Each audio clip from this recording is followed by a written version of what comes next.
ಇವತ್ತೊಂದು ಪ್ರೇಮ ಕಾವ್ಯ ಇದೆ ಕೇಳಿ. ನಗುತ್ತೇನೆ, ಅಳುತ್ತೇನೆ, ಮುನಿಸಿಕೊಳ್ಳುವವರೆಗೂ ಮುನಿಸಿಕೊಳ್ಳುತ್ತೇನೆ. ಹೀಗೆ ಆಟವಾಡುತ್ತೇನೆ, ನಿನ್ನನ್ನು ಮರುಸೃಷ್ಟಿಸುವ ಸೋಜಿಗದ ಸಾಲುಗಳಿಗೆ ಸಾಕ್ಷಿಯಾಗುತ್ತೇನೆ.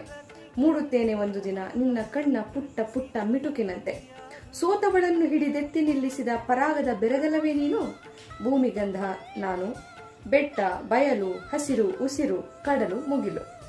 ಇರುವುದಕ್ಕೆ ಮುಂಬರುವುದಕ್ಕೆ ನನ್ನೊಳಗೆ ಆಕಾರ ಮೂಡಿಸುವ ಕಲಾವಿದ ನೀನು.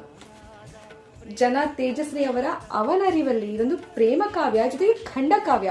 ಈ ಖಂಡಕಾವ್ಯ ಅಂದ್ರೆ ಏನು ಅಂತ ತುಂಬಾ ಜನ ಕೇಳಿದ್ರಿ. ಒಂದು ಕಥೆಯನ್ನ ಒಂದೇ ಸ್ಟ್ರೆಚ್ ಅಲ್ಲಿ ಸುದೀರ್ಘವಾಗಿ ಕವಿತೆಗಳ ಮೂಲಕ ಬಣ್ಣಿಸುವ ಒಂದು ಕಥಾ ಪ್ರಕಾರಕ್ಕೆ ನಾವು ಖಂಡಕಾವ್ಯ ಅಂತ ಕರಿತೀವಿ. ಅಂದ್ರೆ ಇದರಲ್ಲಿ ಸ್ಟೋರಿ ಇರುತ್ತೆ, ಕಂಟಿನ್ಯೂಸ್ ಸ್ಟೋರಿ ಇರುತ್ತೆ.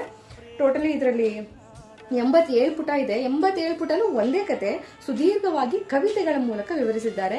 ಈ ರೀತಿ ಒಂದು ಟಾಪಿಕ್ ಅನ್ನ ಕವಿತೆಗಳ ಮೂಲಕ ಕತೆ ಹೇಳ್ಕೊಂಡು ಹೋದ್ರೆ ಅದಕ್ಕೆ ಖಂಡಕಾವ್ಯ ಅಂತ ಕರೀತಾರೆ. ಸೋ ಬ್ಯೂಟಿಫುಲಿ ರಿಟನ್, ಎಷ್ಟು ಪ್ರೌಢತೆ ಇದೆ ಒಳಗಡೆ. ತುಂಬಾ ಮೆಚೂರ್ಡ್ ರೈಟಿಂಗ್ ಜನ ತೇಜಸ್ವಿ ಅವ್ರದ್ದು. ಸಕ್ಕತ್ತಾಗಿ ಬರೆದಿದ್ದಾರೆ. ಬಿಗಿನರ್ಸ್ಗಂತೂ ಅಲ್ವೇ ಅಲ್ಲ.